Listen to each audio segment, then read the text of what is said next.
Bon, bah, c'est difficile d'enchaîner puisque c'est une présentation très généreuse et aussi l'invitation à vous Françoise et donc à toi Philippe. Je suis très honorée donc d'initier le séminaire qui a lieu à l'Institut d'études avancées. Alors, je vais pas vous barber trop avec de la méthodologie, etc. Puis Philippe a déjà amplement indiqué les domaines de recherche. Moi, je voulais juste insister sur ce que je vais vous présenter.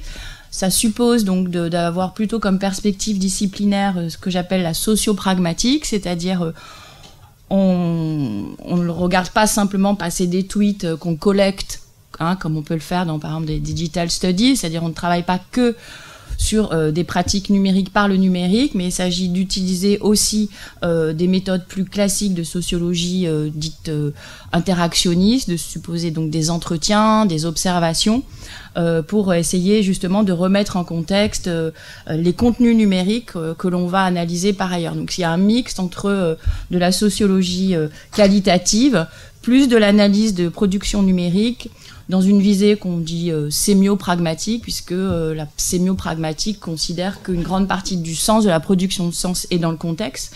Et donc, voilà, on s'intéresse donc au contexte et on sociologise ces contextes. C'est un peu ça, voilà. Il y a des productions de contenu et on s'intéresse à savoir qui, pourquoi, comment, dans quel contexte, dans quelles conditions, on dit sociales d'existence sont produits ces contextes, avec quel type d'équipement, par exemple, autour du numérique. Donc voilà, de sociologiser quand même l'étude des contenus numériques, qui peuvent être donc des tweets, qui peuvent être des posts Facebook, qui peuvent être des snaps, comme on verra tout à l'heure. Donc c'est un peu voilà, ce type de méthodologie.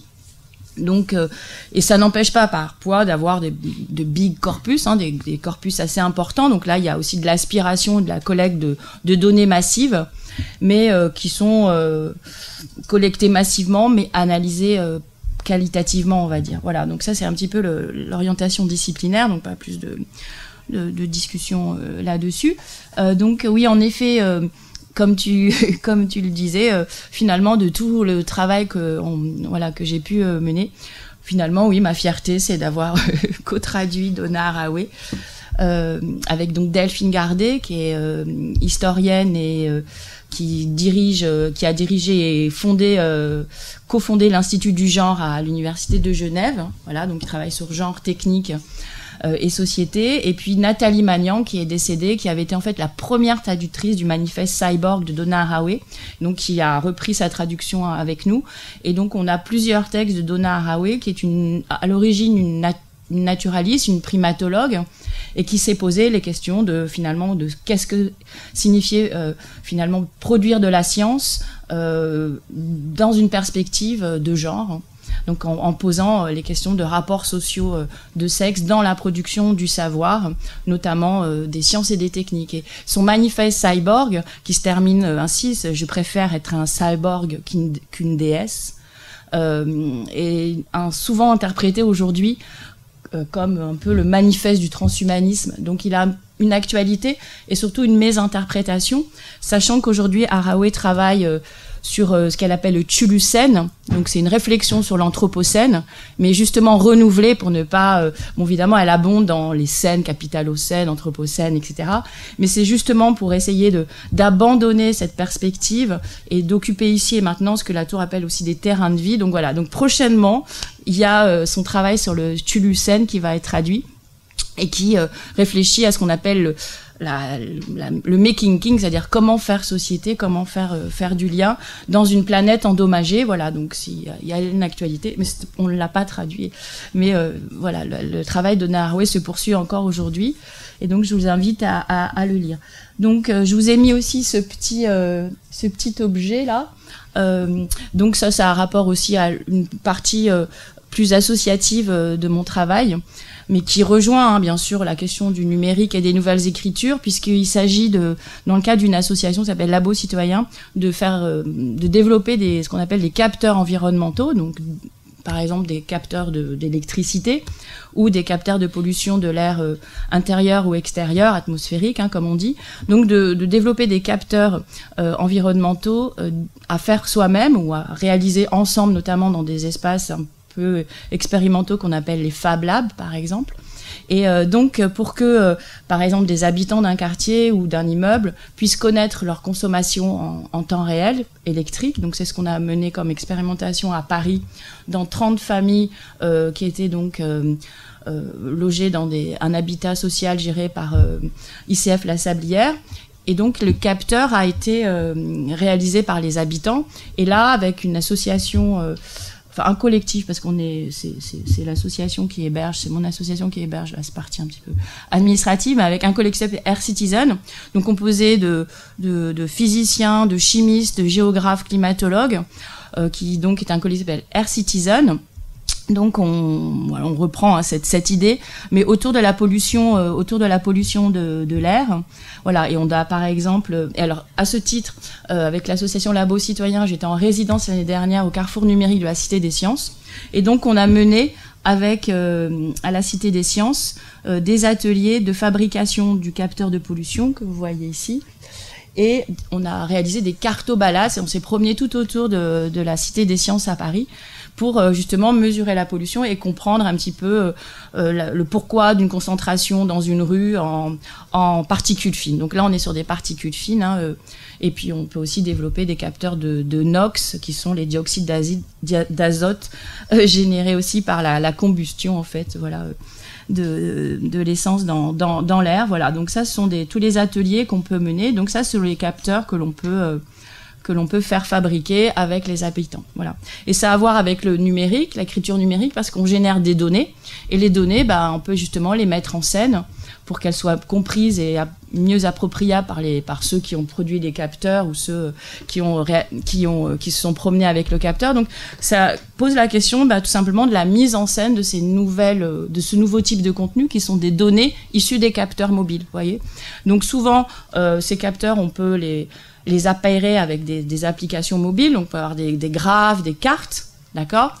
Mais on peut imaginer toutes sortes de mises en scène de ces données numériques. Donc ça c'est un nouveau champ d'écriture. C'est comment raconter aussi la vie d'un quartier à travers ce type de données. Merci beaucoup. Merci. Voilà. Donc ça c'est un champ qui croise, vous voyez, donc la question des nouvelles écritures. Je sais pas si t'as une idée, voilà, un jour de travailler sur ces questions de datavisation, etc. Voilà. Mais on peut aussi sonifier. Par exemple, on avait fait une expérimentation à Parking Day où on sonifiait la pollution. Donc, toutes les données étaient transmises à un petit synthétiseur vocal qui vocalisait les mesures, par exemple. Donc, il y a plein de ce qu'on appelle des sémiotisations qui peuvent être imaginées. Voilà. Donc, ça c'est plutôt le côté, justement, expérimental qui m'intéresse dans cette affaire. Et puis, en effet, la dimension de science citoyenne, comme on dit. Voilà. Donc, à ce titre, on travaille avec la Seine-Saint-Denis en ce moment, et aussi un peu la mairie de Paris. Voilà. Donc, c'est pour un petit peu, développer la présentation de Philippe. Et donc, maintenant, je vais traiter plus de l'actualité. Alors, les couleurs, en fait, changent un peu du slide. Il y a des petits clins d'œil à l'actualité, mais bon, vous verrez. Là, l'actualité, c'est donc le prochain colloque du groupe de recherche que je co-anime avec Roger Audin, Laurent Creton, Gabi David, Charles Edgar Mbanza, qui s'appelle Mobile et Création. Donc nous, on travaille sur justement le numérique, mais côté finalement mobile, c'est-à-dire à la fois les téléphones simples, les smartphones, ça peut être aussi les drones, ça peut être aussi aujourd'hui la VR, parce que dans la VR, il y a aussi toute une dimension qui suppose qu'on utilise le mobile soit comme écran, dans les casques Samsung, soit comme magasin d'applications, donc on va chercher le contenu via le mobile. Donc le mobile à un titre ou un autre est toujours plus ou moins convoqué dans des différents types d'objets ou de propositions artistiques ou créatives qui sont que l'on cherche à mettre en avant.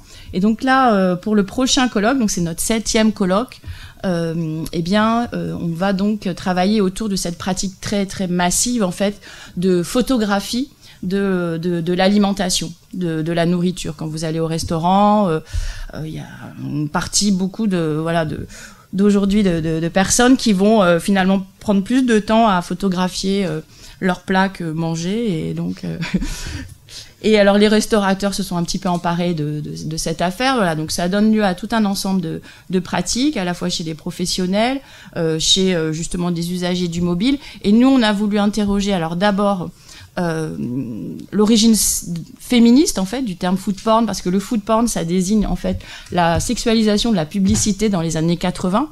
Donc à l'origine, food pornographie, c'est un ouvrage de Rosalind Coward qui justement analyse la publicité hyper sexualisée qu'on rencontre dans ces années-là. Donc on rencontre un petit peu dans la table ronde d'ouverture de l'origine sémiotique du food porn, du tag food porn.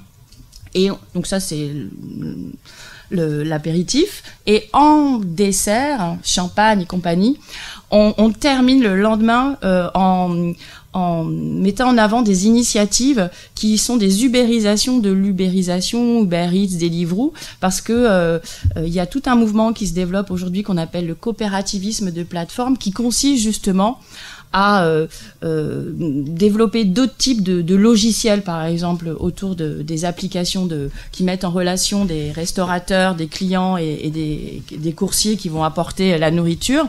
Donc, il y a une initiative qui s'appelle Copsicle, donc, qui est un logiciel libre, qui est l'équivalent de Deliveroo. Et autour de Copsicle, justement, vous avez des coopératives de coursiers, donc une structuration de type économie solidaire qui se développe, voilà. Et donc Copcycle viendra nous présenter leur projet qui vient de recevoir le prix de l'économie sociale et solidaire de la ville de Paris. Donc c'est pour vous montrer aussi qu'autour de ce tag, toutes ces pratiques qu'on peut trouver, alors où il y a des éléments bien sûr importants dans l'usage, dans la question des identités, mais il y a aussi des questions politiques, et l'alimentation aujourd'hui c'est un champ politique extrêmement stimulant et extrêmement vital au sous des sens du terme, mais bon, d'autant plus aujourd'hui dans un contexte de changement climatique et de crise écologique. Donc voilà, on termine sur cette question de finalement comment on peut renouveler l'économie numérique, l'économie des plateformes. Voilà. Donc ça vous met un peu la puce à l'oreille. Quand je décris finalement tous ces usages, bien l'idée c'est de bien les décrire, hein, comme fait toujours un sociologue, mais aussi de vous laisser peut-être par vous-même questionner le sens de ces pratiques, se demander si aujourd'hui toutes ces pratiques, notamment du côté des jeunes, ne posent pas des questions tout simplement de socialisation médiée simplement à travers des écrans, hein. Donc moi je n'aborde pas les questions par l'addiction, etc., mais bon, elles se posent d'elles-mêmes, hein, d'une certaine façon. Et la question du food porn est intéressante parce qu'on s'aperçoit qu'il y a beaucoup de métaphores du numérique qui relèvent de l'alimentation, addiction, détox, hein, et voilà. Et donc moi je propose à l'issue de ce colloque food porn de parler de satiété numérique, puisque finalement il faut se demander si on aura des moyens au terme d'énergie de supporter finalement autant d'usages qui supposent finalement des écrans, de l'électricité, de l'énergie. Voilà. Donc ça c'est la question aussi qui se pose à l'issue aussi de cette conférence. Je l'aborde pas directement, mais c'est le contexte dans lequel l'étude de ces pratiques doit aussi se poser forcément, hein. Voilà, surtout dans la semaine de la COP 24, c'est la question. Donc blockchain in love, c'est blockchain, c'est intéressant, mais ça pose c'est aussi blockchain love and hate, parce que ça pose des questions aussi en termes d'énergie qui sont problématiques, mais intéressant parce que il y a des usages autour du Bitcoin, etc., qui sont des usages d'autonomie financière, donc qui sont aussi des usages de citoyens pas inintéressants. Voilà, c'est pour ça que tu me disais pourquoi je travaille là-dessus. Voilà. Alors, donc, l'actualité aussi, et donc une partie de la conférence, elle est liée à quelques articles, notamment un article que j'ai publié dans cet ouvrage que l'on a co-dirigé, qui va traiter des enjeux artistiques et esthétiques du mobile, c'est-à-dire il y a toute une scène d'artistes qui vont utiliser soit le smartphone, soit l'iPad, soit des applications mobiles pour réaliser des œuvres. Donc il y a toute une scène qui se développe. Il y a aussi le drone art, l'emoji art. Donc tout un ensemble d'artistes qui finalement vont artialiser, comme on dit, la culture mobile ordinaire, hein, tous ces usages que les jeunes, évidemment, finalement, développent entre eux, ils sont aussi inspirants pour des plus âgés, peut-être, qui, là, trouvent des moyens, à la fois au sens technique des applications et aussi des inspirations en termes de créativité du côté, justement, des applications mobiles. Donc, c'est un autre usage des applications mobiles. Ce sont parfois des applications qui sont utilisées par des jeunes qui sont détournées par des artistes ou des créatifs. Hein. Donc c'est tout ce champ-là qu'on inventorie autour, donc voilà, de comment est-ce qu'un art mobile est possible. Mais pas au sens, art avec un grand A, c'est plutôt des arts mobiles qui peuvent être développés actuellement. Je vous en donnerai donc à la fin de conférence, je vous en donnerai des exemples. Voilà, pour le programme.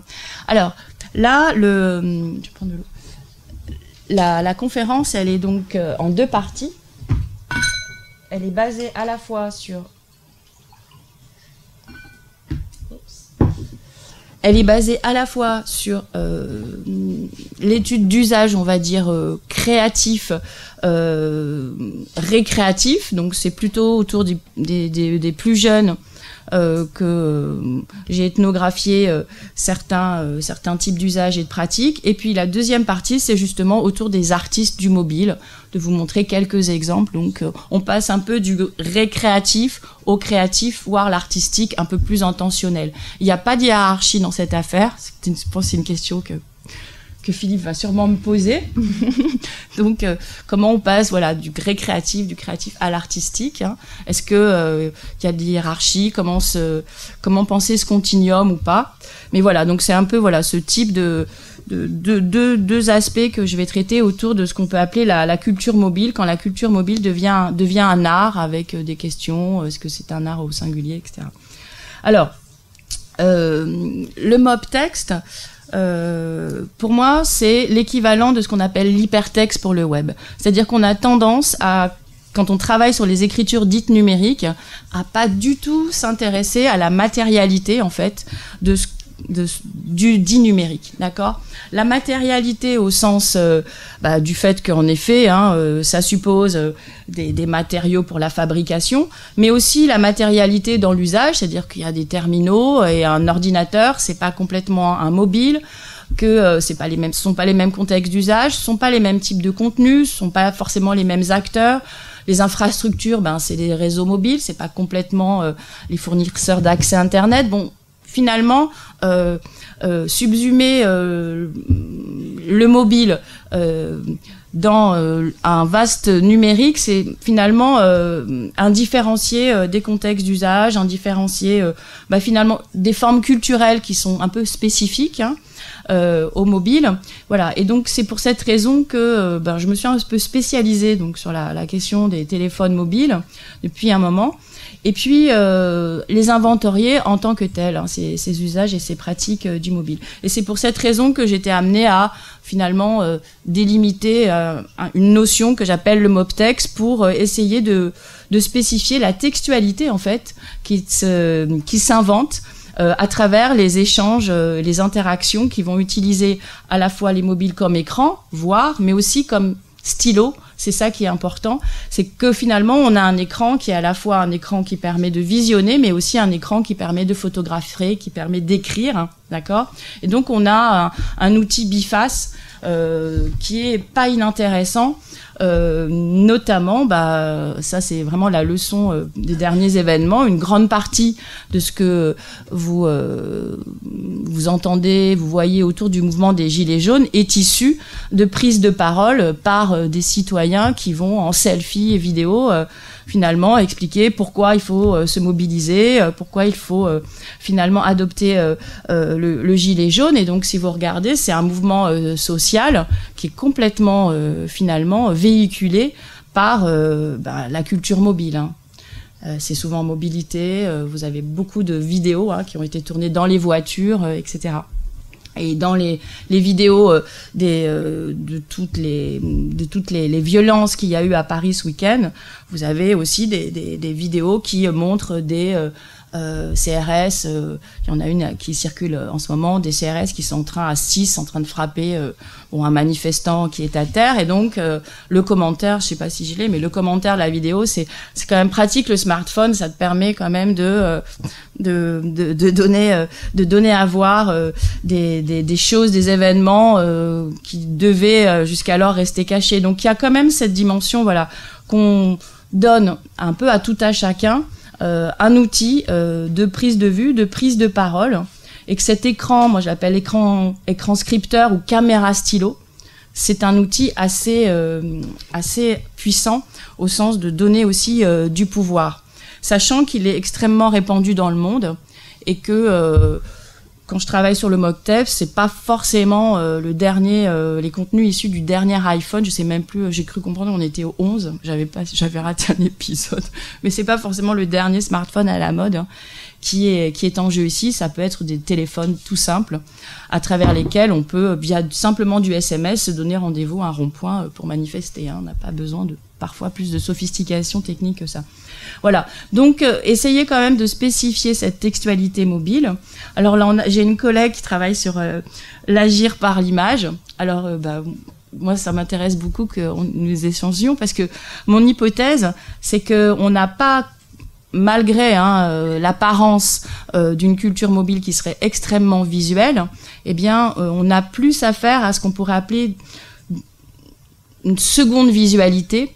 Alors la seconde visualité, c'est à la fois, bien sûr, on a affaire à des corpus composés d'images, mais d'images qui ont une caractéristique d'être extrêmement hybridées à des éléments scripturaux, à du graphisme, et donc on a un contenu textuel extrêmement métissé. Je vous parlerai aussi des emojis. Et donc ce sont des images qui ont l'air d'être des images, mais qui sont beaucoup plus complexes et beaucoup plus composites en fait qu'on ne laisse imaginer lorsqu'on parle de culture de l'image. Et donc c'est toute cette richesse sémiotique en fait qui est un peu mise à l'écart quand on ne considère la culture mobile que relevant de la culture de l'image. Et quand je parle de seconde visualité, donc c'est un concept qui avait été qui est inspiré d'un historien de la littérature, d'un théoricien de la littérature qui s'appelle Walter Ong, qui en 94 avait justement proposé cette dimension de seconde oralité quand il a expliqué le passage de la culture orale à la culture écrite via l'imprimerie. Donc on a l'impression en effet que on parle, et puis quand on va écrire, on va traduire des paroles en verbes, et donc là il y a une transsémiotisation qui est intéressante d'analyser. Eh bien pour l'image, ce qu'il faut analyser, c'est ce que fait le mobile finalement à l'image, et de voir comment l'image se transforme via différents processus, notamment ces nouvel actants qu'on appelle les applications. Et donc on a affaire non pas à de la visualité, mais à une visualité de type secondaire, qui n'est pas complètement réductible à ce qu'on appelle l'icône ou l'indice, que l'on connaît par ailleurs jusqu'à présent via les tableaux, via la photographie. Donc l'idée, c'est que l'image mobile n'est pas complètement une image. Voilà, ça relève d'une seconde visualité. Et j'appelle ça, donc ça fait partie de ce qu'on appelle les MockText. Donc les corpus de MockText, pour moi, ça va être les tweets, les snaps, les stories, mais ça peut être aussi quelque chose de très intéressant qu'on voit de plus en plus se pratiquer. C'est lorsque vous dictez via WhatsApp, disons, c'est l'exemple qui me vient en premier, un message vocal qui va être transcrit en SMS. Là, vous avez un événement assez intéressant d'artificialisation donc des voix déjà, mais aussi tout simplement de transformation de la voix en texte, d'accord ? Et puis ce texte, il peut être associé à un GIF. Et donc là, vous avez typiquement une petite combinaison de sons transformés en texte et ensuite couplés à de l'image, qui est assez typique donc de ce MockText, qui est vraiment un composite de signes. je parle aussi, je sais pas si vous voyez les petites vidéos, micro-vidéos, notamment liées avec la nourriture, puisque pour préparer ce colloque, j'en ai avalé beaucoup, de micro-vidéos type Tasty, etc., une petite boucle. Et si vous regardez ces vidéos qui ont inspiré notamment aussi maintenant les vidéos de Brut ou Combini, on est plus affaire à du scripto-visuel, c'est-à-dire comme ce sont des vidéos qui sont le plus souvent amenées à être regardées depuis un mobile et dont on va couper le son, puisqu'on va les regarder par exemple dans les transports. Il y a un chiffre, je ne sais pas ce qu'il vaut, mais qui estimait que 70% des vidéos qui étaient regardées sur un mobile l'étaient sans le son. D'où l'idée de recourir à des formes plutôt scripto-visuelles, c'est-à-dire que l'on peut comprendre des vidéos que l'on peut comprendre sans le son, mais grâce justement à des sous-titres ou des résumés textuels. Donc le scripto-visuel, ça renouvelle ce qu'on appelait l'audiovisuel, et c'est en grande partie lié aux usages en mobilité et ensuite à ce que la culture mobile permet de renouveler, de créer comme forme en tant que telle. Vous voyez, c'est ça à peu près tout mes corpus, voilà, qui sont de prédilection. Voilà, donc le mob text, ce sont ces textes composites qui sont créés, visionnés, écoutés à travers donc les échanges qui vont passer par ces écrans mobiles qui sont aussi des stylos, qui sont aussi des caméras. Okay. Et cette idée de caméra stylo, c'est une idée ancienne d'un critique de cinéma qui s'appelait Alexandre Astruc en 1948, qui, voyant des films, alors c'était des films qu'on appelle aujourd'hui de l'underground américain, des films par exemple de Kenneth Anger, je ne sais pas si ça vous dit quelque chose, donc ce sont des cinéastes expérimentaux comme on dit, qui réalisaient des films à la première personne. Donc, qui réalisaient des films qui étaient pris depuis leur chambre et puis traités plastiquement avec la pellicule. Voilà. Donc, il y avait une dimension un peu plastique dans leur travail. Mais ce qui était intéressant, c'est que c'était des cinéastes qui, finalement, filmaient à la première personne, racontaient leur vie, leurs émois, etc. Et donc, de tout ce cinéma qui était commencé à sortir notamment dans les festivals à la après-guerre, vous avez eu cette proposition d'Alexandre Astruc de traiter la caméra qui était utilisée par ces jeunes cinéastes expérimentaux comme une caméra stylo. Et finalement, Jean Cocteau avait aussi apprécié ces films. Il avait été le président d'un festival du film maudit en 48, où vous aviez Kenneth Anger, vous aviez Maya Deren, Stan Brakhage, etc., qui étaient donc projetés. Et Jean Cocteau avait eu cette image de l'encre, de la caméra de la projection. Il parlait du projecteur qui était comme de l'encre sur la page blanche. Donc il y avait cette idée, voilà, qu'un cinéma à la première personne pouvait exister en traitant la caméra comme un stylo, où finalement, tel un journal intime, on va finalement verbaliser et rédiger ses émotions, ses pensées, raconter sa vie. Et ce cinéma à la première personne expérimentale, qu'on traite comme relevant d'un usage stylo de la caméra, va inspirer François Truffaut et toute la nouvelle vague, puisque une grande partie des premiers spectateurs de ce festival, par exemple du film maudit, eh bien, étaient Truffaut, Godard, et donc qui vont aussi utiliser la caméra pour raconter finalement de plus en plus d'événements intimes. Voilà. Et donc cette idée de caméra stylo, c'était très métaphorique à l'époque, parce qu'il n'y avait même pas encore vraiment de caméra 16 mm.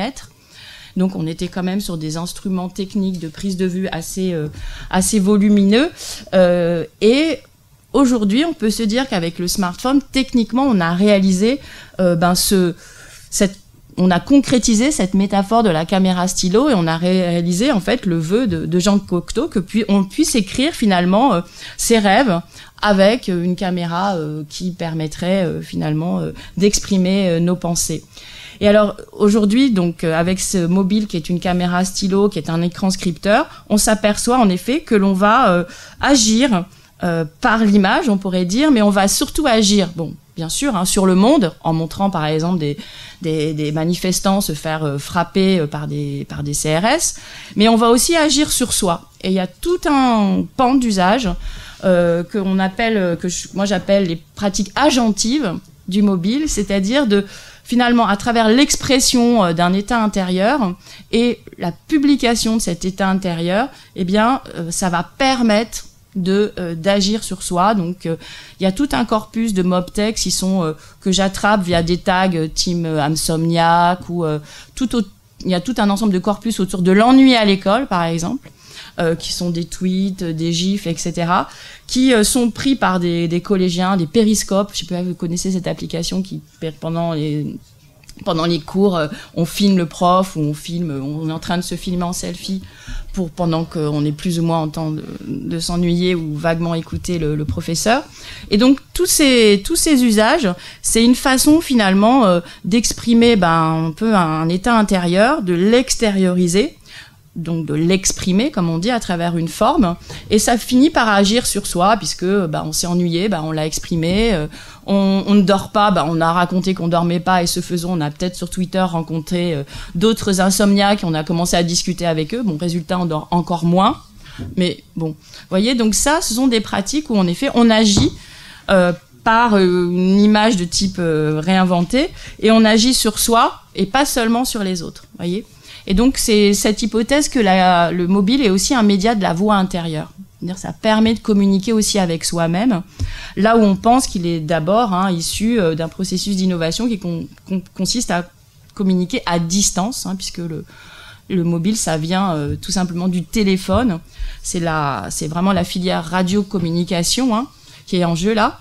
Et donc, c'était d'abord inventé pour communiquer à distance. Et ensuite, en effet, ça a été utilisé pour communiquer en coprésence et peut-être pour communiquer avec soi-même en partie aujourd'hui. Et donc, il y a pas mal d'usages du mobile qui vont dans ce sens. Et ça donne lieu à, justement, des formes assez intéressantes, notamment utilisant le GIF, puisque le GIF, c'est la boucle. Donc, c'est une espèce d'ennui sans fin, de sommeil qu'on ne trouve pas. Et donc, c'est une forme qui correspond assez bien à un état intérieur quand on veut exprimer l'insomnie ou l'ennui. Vous voyez ? Donc ça, c'est aussi une hypothèse qui est travaillée qui sera donc proposée ici à travers quelques exemples. Donc concrètement, donc il y a 2 corpus sur lequel je m'appuie, donc des collégiens. Donc c'est un groupe de collégiennes que je suis depuis le CM1 maintenant, qui sont en collège. Donc ils sont à Paris, donc on est plutôt dans une sociodémographie classe moyenne supérieure. Et aussi un corpus de micro-célébrités, ce qu'on appelle les youtubeurs 3e génération. C'est donc un Panda Moqueur, Sandy Jules, voilà. Donc, et ont commencé à 14 ans et maintenant qui ont à peu près 18 ans. J'ai un exemple. Et puis, le second corpus, c'est donc justement tous les artistes du mobile qui sont rassemblés autour du collectif Mobile Camera Club, ou alors des artistes que j'ai découverts, interviewés par l'intermédiaire du groupe de recherche Mobile Création. Et puis, il y a tout un corpus secondaire, justement, dont j'ai parlé. C'est tous les tweets connectés via différents tags, type Team Insomniaque, je m'ennuie, etc. Alors, rapidement aussi, pour vous donner un état quantitatif de la place qu'occupe le mobile dans le numérique, puisqu'on travaille sur les écritures numériques. Pourquoi s'intéresser au mobile spécifiquement ?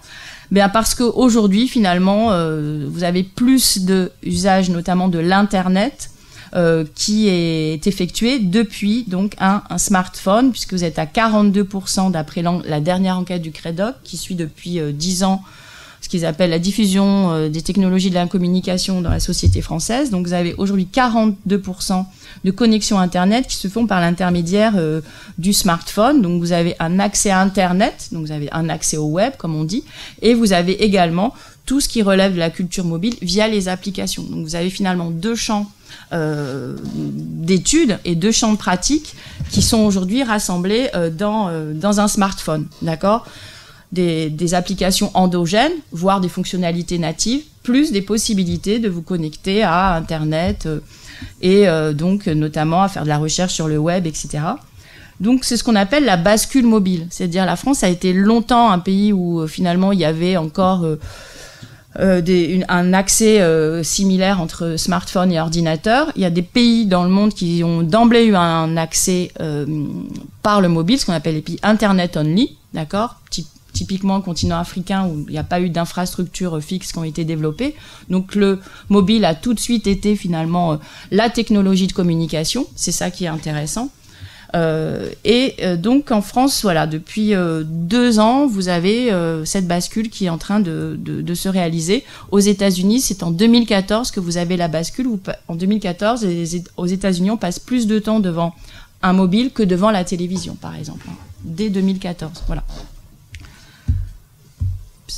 Alors, rapidement, ça c'est sur les envois pour les usages Alors, la généralisation du smartphone. Donc ici, vous avez 73% donc de la population de plus de 12 ans, et vous avez des équipements parfois qui sont un peu plus juvéniles du smartphone, mais vous avez 73% de la population donc qui est équipée d'un smartphone. Et vous avez 94% donc qui est équipé d'un téléphone mobile. Donc plus que d'un téléphone fixe. Donc vous avez 94% d'équipements mobiles, dont 73% de smartphones. D'accord ?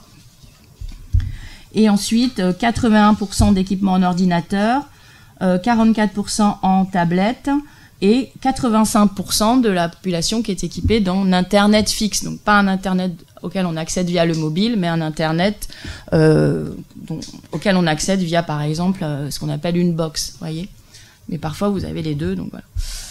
Ou parfois, vous n'avez... Et après, voilà, il y a aussi tous les cas où on n'a ni l'un ni l'autre, etc. Donc, ce qui est intéressant aussi quand pour vous, par exemple, qui êtes dans la tranche 18-24, je pense, vous avez des taux d'équipement assez important, à 99%, les 18-24 ans sont équipés d'un mobile. Et alors, ce qu'on observe, en s'en tenant à cette enquête, Credoc-Arcep de décembre 2017, donc vous avez la prochaine qui va apparaître là prochainement, vous avez donc des usages qui sont plus des usages de consultation, notamment des applications, donc téléchargement d'applications, des usages de navigation sur le web et surtout l'usage qui monte depuis quelques années, c'est-à-dire regarder des vidéos. Donc c'est la montée de ce qu'on appelle les pratiques d'écran, ou moi ce que j'appelle la téléification du web, c'est-à-dire finalement Internet qui avait été plutôt utilisé et développé pour être un réseau d'échange d'informations scientifiques initialement, est en train de devenir un média finalement que l'on va regarder, alors bien sûr en commentant, etc. Mais il y a quand même cette tendance de médiamorphose d'Internet et de téléification du web. Finalement, aujourd'hui, on peut se contenter de simplement regarder des vidéos. Sur YouTube, vous avez le flux automatique qui permet de recréer tout simplement le flux télévisuel. Donc on peut très bien regarder des vidéos en chaîne qui s'enchaînent dans des playlists les unes après les autres. Donc voilà, ça c'est un des usages qui monte et qui suppose donc chez les plus jeunes de le faire depuis un mobile. Alors il y a cette idée de substitution du SMS avec WhatsApp, c'est les applications de messagerie sociale, ça on s'en doute. Et alors donc là pour ce qui nous intéresse, donc c'est pour les moins de 13 ans. Et notamment les applications, donc ça c'est plutôt pour mon corpus de collégiens, les applications qui sont utilisées par les collégiens. Et donc le tiercé qui nous intéresse, c'est Snapchat, Instagram et Musical.ly, maintenant qui est devenu TikTok. Et donc c'est un peu sur ces 3 applications que j'ai travaillé, sachant que Instagram appartient à Facebook et a totalement imité tout un ensemble de fonctionnalités qui avaient été initialement développées sur Snapchat, comme par exemple la story. Et donc sur l'écriture de soi, on va notamment observer le double récit qui s'instaure sur Instagram entre la galerie photo et la story, qui est située finalement au-dessus de vos photos. Voilà. Alors, l'hypothèse principale sur la question de l'écriture, justement, c'est que autour du mobile, vous avez finalement le support d'une révolution sociale qui est comparable à ce qui s'est passé avec l'imprimerie. Donc c'est une révolution qui n'est pas une révolution de la lecture, comme on a dit à l'époque, hein, c'est-à-dire qui ne consiste pas à permettre au cours des siècles une plus grande diffusion de la lecture, mais là, ce que le mobile supporte, c'est justement une révolution, non pas de l'écriture avec un grand E, mais de ce que Barthes appelait l'écrivance, c'est-à-dire l'écriture ordinaire. Alors chez Barthes, c'est péjoratif, l'écrivance, hein. Mais ici on va le prendre dans un sens plutôt positif, c'est-à-dire on va estimer que ça donne des outils d'écriture au quotidien, d'expression au quotidien, mais aussi d'écriture, parce qu'on va voir qu'il y a un travail de composition qui est réalisé, c'est là où il y a de la créativité. Et donc ça devient un outil voilà, d'une révolution sociale, de l'écriture ordinaire au quotidien, et on va voir même en mobilité. C'est un peu écrire tout le temps, d'une certaine façon, à tout moment, sur tout sujet, surtout à propos de soi. Et donc voilà, c'est plus de l'écrivance que de l'écriture au sens classique du terme. Et c'est donc une révolution sociale parce que ça va quand même toucher un plus grand nombre de personnes. Donc il y a, moi ce que j'appelle ça la révolution du qui peut écrire. C'est-à-dire qu'il y a quand même un accès à une technologie d'écriture rendue à un plus grand nombre. Ça révolutionne aussi le quand écrire. C'est-à-dire que c'est finalement une écriture en mobilité dans la continuité même de la vie. Hein. Donc on est en permanence, vous allez voir parfois, en train d'agir et d'écrire sur son agir et d'avoir un effet sur son propre agir parce qu'on a exprimé dans la simultanéité ce qu'on était en train de faire. Donc on est sur des usages assez intéressants qu'on pourrait qualifier de double agir communicationnel. Hein. Ou si on reprend Habermas, un agir communicationnel plus un agir expressif ou dramaturgique, hein, mais dans un temps simultané, dans une séquentialité. Et puis, il y a aussi la révolution du comment écrire, parce qu'on disait tout à l'heure, c'est la seconde visualité, ça a l'air d'être des images, mais ce sont des composites bien plus riches en termes de sémiotique. C'est un mix sémiotique extrêmement sophistiqué, qui est finalement tout simplement... imaginé, co-créé par des plus jeunes. Et ça, c'est aussi ce qui est intéressant. Donc, trois révolutions, hein, comme finalement outil de l'écrivance, de l'écriture au quotidien, par un plus grand nombre, dans des temporalités aussi renouvelées et aussi sous des formes qui sont des formes renouvelantes et plutôt créatives. Voilà. Donc ça, c'est pour le côté positif, hein. Et il y a tout l'aspect problématique en termes d'addiction, en termes environnemental, qu'il faut toujours aussi poser dans le même temps. D'accord ? Donc ce que je décris, je le valide pas forcément, mais je l'observe, je le décris, et après, les questions aussi, d'autres questionnements s'ouvrent. Je le dis parce que souvent, on a l'impression que décrivant ces usages, on les défend. Bon, on les défend pas, mais on défend au moins de les décrire, voilà. Alors, sur le qui peut écrire, donc l'hypothèse ici, c'est que, je l'ai déjà plus ou moins dit, mais disons que le mobile, par sa grande diffusion, puisque c'est la technologie de communication qui s'est développée le plus au monde, bien plus que la radio et même la télévision aujourd'hui, puisque vous avez 7 milliards de cartes SIM en circulation. C'est pas parce qu'il y a 7 milliards qu'il y a autant d'équipements, on est plus à 3 milliards, mais bon, c'est énorme, voilà, en termes de diffusion. Ça a quand même donné, voilà, des outils d'écriture, d'expression, de communication à des sujets qui, justement, jusqu'alors, n'avaient pas accès à l'expression, n'avaient pas accès à la communication, c'est-à-dire dire par eux-mêmes ce qu'ils pensent, qu'ils ressentent, d'accord, sans être parlés par d'autres, d'accord. Et donc, j'ai mis en jaune, hein, parce que les gilets jaunes, ils s'expriment par eux-mêmes à travers leur mobile et sans forcément avoir besoin de BFM pour exprimer leur colère, leurs revendications qui sont extrêmement plurielles, aussi plurielles qu'ils sont singuliers en fait. C'est bien le problème de ce mouvement. Voilà. Et donc, ça donne finalement cette capacité à écrire pour des sujets mineurs, ce sont les plus jeunes, hein, on va voir qu'on a affaire à ce que je vais vous montrer, c'est des corpus récréatifs, hein, ce sont des enfants qui s'amusent avec leur mobile. Et puis ça donne donc des capacités à écrire pour des sujets mineurs, mais aussi ce qu'on appelle les sujets minorés, c'est-à-dire des sujets qui n'avaient pas accès justement à l'expression, à la médiatisation, à une scène finalement public, d'accord? Voilà. Donc c'est les adolescents et ce sont aussi, on va voir, notamment des femmes pauvres dans le monde qui, via des téléphones très simples, il n'y a pas de sophistication technique plus nécessaire que ça, ont accès à tout un ensemble de services de communication possibles. Il me semble quand on travaille sur les usages juvéniles du mobile, on est souvent amené à faire des conférences dont la thématique est l'addiction des jeunes. C'est souvent l'addiction, voilà. L'addiction, les jeunes sont-ils trop accros à leur portable, etc. Donc ce sont souvent des conférences où vous avez tout un ensemble d'adultes, souvent pédopsychiatres, psychiatres, psychologues, etc., qui vont parler des usages des adolescents à leur place, d'une certaine façon, et puis qui vont, en effet, à juste titre, critiquer le caractère trop intensif, trop monopolisateur, etc., du mobile. Mais l'idée, c'est que finalement, le public des adolescents, c'est un bon public pour cette thématique de l'addiction, puisque les adolescents ne sont en général pas sur la scène, parfois pas dans la salle, et finalement, on parle à leur sujet.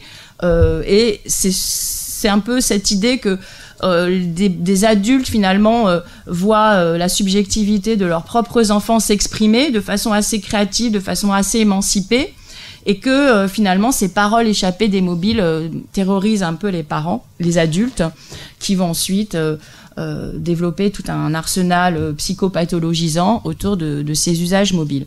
Alors ça, je les nie pas, mais vous connaissez la relation entre les sociologues et les psychologues, c'est un peu comme les chats et les chiens. Et nous on s'intéresse plutôt à la dimension justement de socialisation, la dimension collective des pratiques.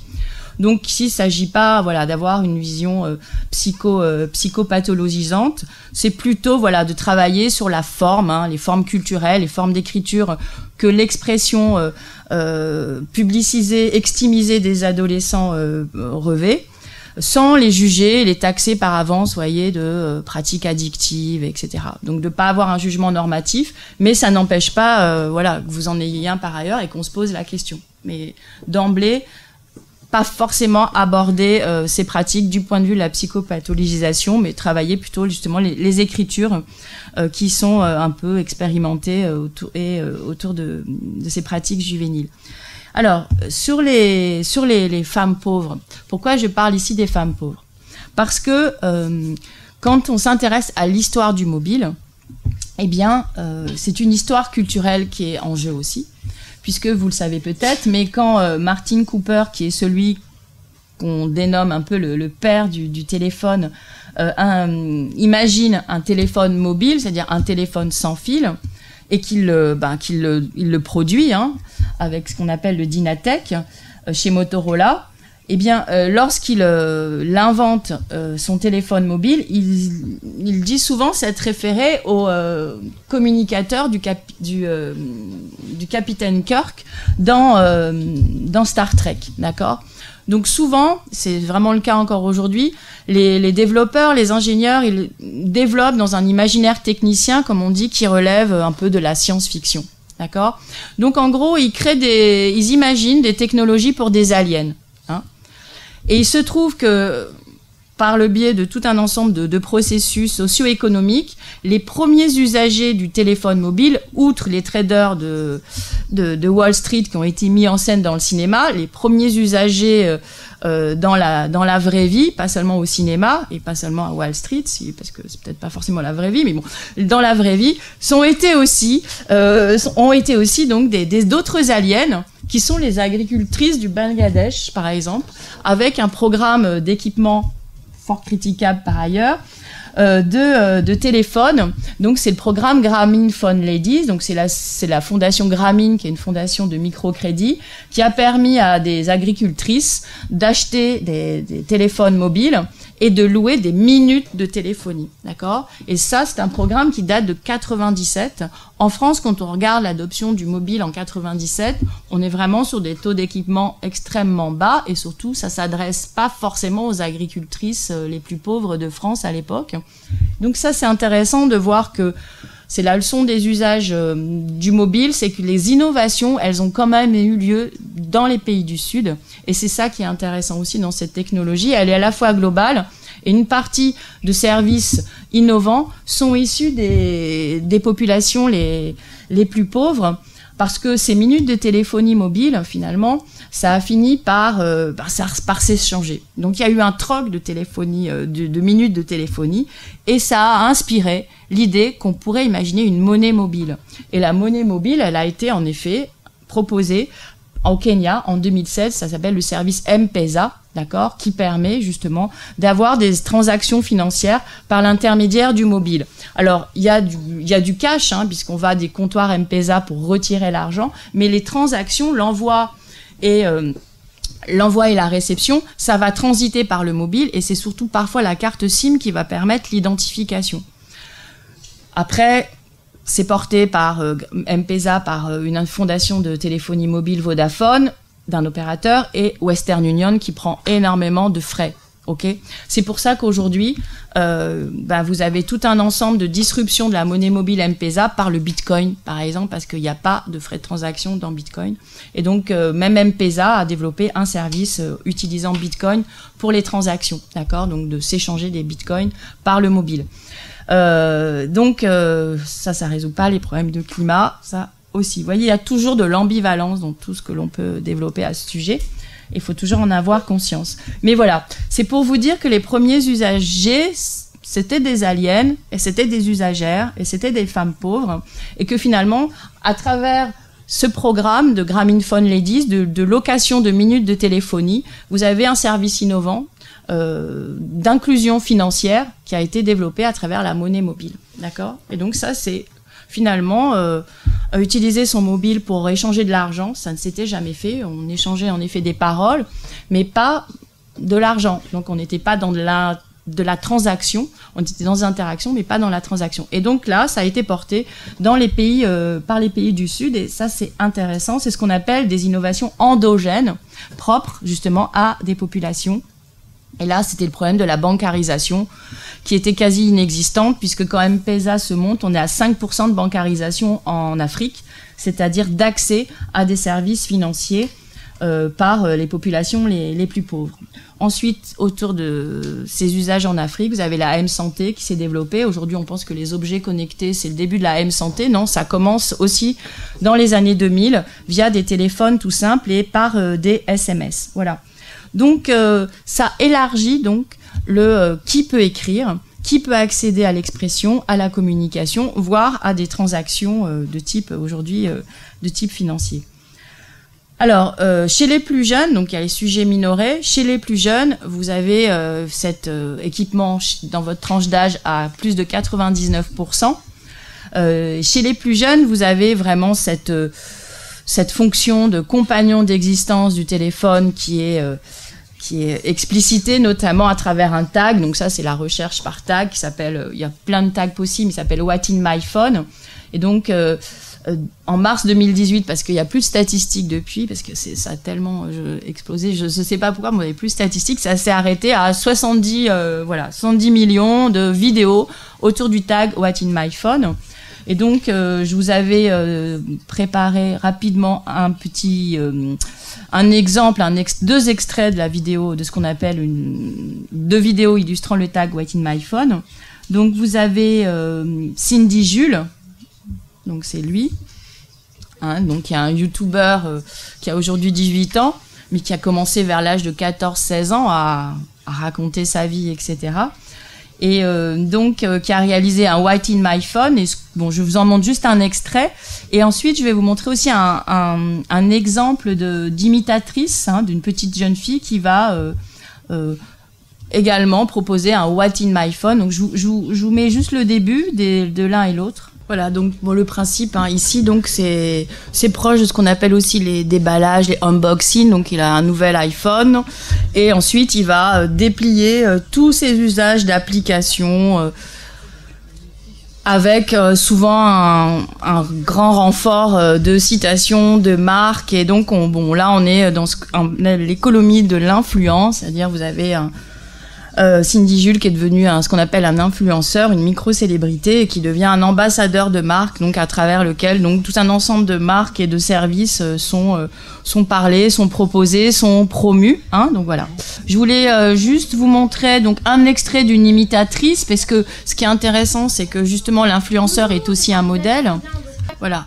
Et donc elle, à l'imitation de la micro-célébrité et de son influenceur préféré, donc elle va donc aussi inventorier toutes ses applications, ce qu'elle utilise, etc. Mais il y a un effet d'imitation assez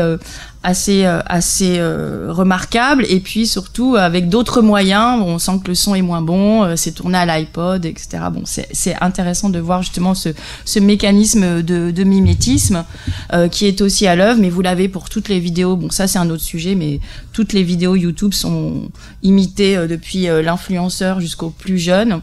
Donc ici, vous aviez une petite adolescente, voilà, qui a aussi contribué à ce flot de tags What in my phone. Alors attendez, je vais peut-être les fermer parce que si jamais ça s'ouvre, voilà. Alors donc ça c'était pour vous montrer que le rôle que joue le mobile comme compagnon d'existence dans la vie des plus jeunes, et surtout voilà d'en venir à réaliser une vidéo où on décline toutes ces applications, tous ces usages, la photo de son chat Grisou. Voilà, donc pour vous montrer un peu l'importance que l'on ressent à utiliser ce mobile. Alors l'idée donc ça élargit qui peut écrire. Maintenant on va s'intéresser à comment on écrit. Voilà, et donc travailler un peu sur ce qu'on appelle une image dans la culture mobile, dans le mob text. Et d'abord le plus intéressant donc qui est l'emoji. Alors l'emoji, c'est intéressant parce que justement quand on travaille sur l'écriture, on a là affaire à un signe qui est métis parce qu'il est passé de l'écriture idéographique à l'écriture alphabétique, puisque les emojis en fait ça vient des téléphones japonais. Dès 98, vous avez des emojis qui sont utilisables dans les échanges qui sont déjà plus ou moins de l'internet mobile, puisqu'on est dans ce qu'on appelle le WAP, hein, donc c'est déjà de l'internet mobile version simplifiée. Donc au Japon, alors le Japon, on dit souvent dans l'histoire de la téléphonie mobile, c'est un peu le Galapagos de la téléphonie mobile, parce que tout est déjà inventé très très vite, mais ça a été très très peu finalement exporté dans d'autres cultures mobiles. Donc dès 98, vous avez des échanges qui utilisent des emojis, et ensuite vous avez le consortium Unicode qui consiste à finalement normaliser les claviers de téléphonie, mais aussi d'ordinateur, donc de normaliser les signes qu'on utilise dans les échanges numériques, hein, ordinateur, téléphone. Et donc ce consortium composé d'ingénieurs, de techniciens, notamment Apple, Google, et puis de télécoms, etc., d'industriels de l'informatique, ils se rassemblent, et donc chaque année ils décident finalement quels sont les signes, les symboles qui vont donner lieu à des emojis. Ils ont tout un travail de normalisation, mais aussi d'universalisation des signes, d'accord ? Et c'est ça qui est assez passionnant, c'est parce que vous avez des grandes discussions sur comment représenter une boîte de lait. Ou alors récemment vous avez eu un bug entre Google et les téléphones Android et les téléphones Apple, où vous aviez la tranche pour l'emoji hamburger, la tranche de fromage qui était soit en haut soit en bas. Et donc à la dernière la conférence de Apple de 2018 avec les nouveautés Apple, donc a été fixé le bug, et donc avec l'idée c'est que maintenant la tranche de fromage elle est ainsi au-dessus et non plus dessous, d'accord? Donc ils ont fixing the bug. De même pour la bière, vous aviez une aberration pour tout zytologue qui se respecte, c'est-à-dire on peut pas avoir de la mousse dans un verre à moitié vide.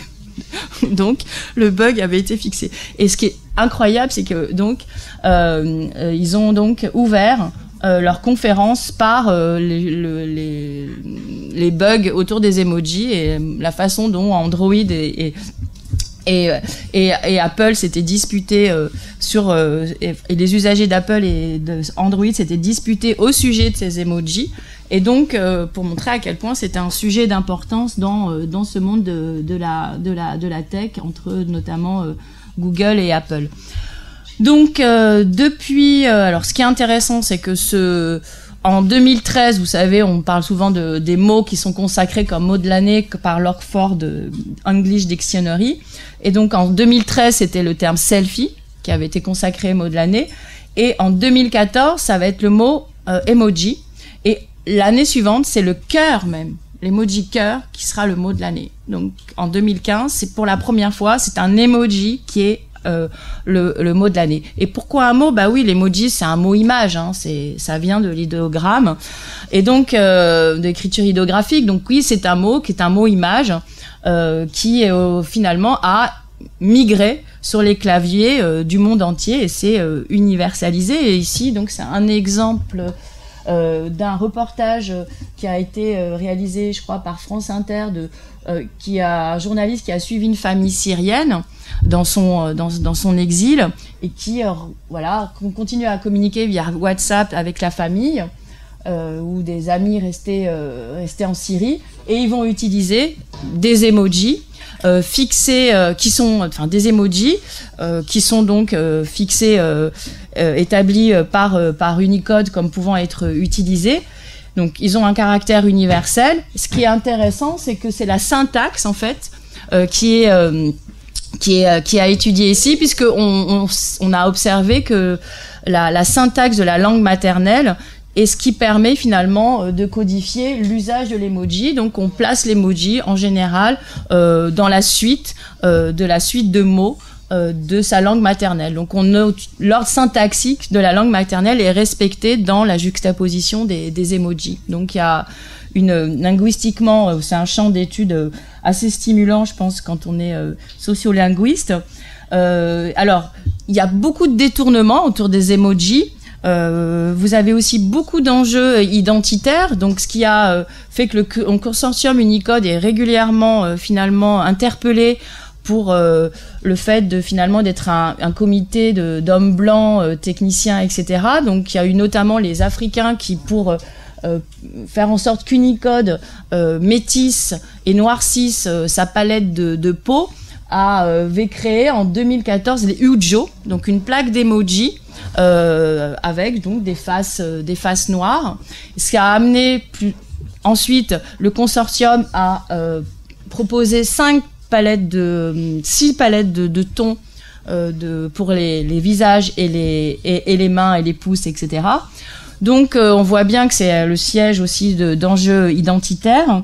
Vous avez tout un ensemble aussi de détournements qui sont les détournements de type érotique ou porno, hein, puisque l'aubergine ou le doigt comme ça ont des significations finalement sexuelles, des connotations sexuelles qui sont issus de la réinterprétation de ces signes, hein. Donc là, je vous ai donné des exemples d'emojis, l'aubergine, le doigt, la cerise, la pêche, qui sont utilisés pour des conversations à caractère sexuel, érotique, sentimentaux.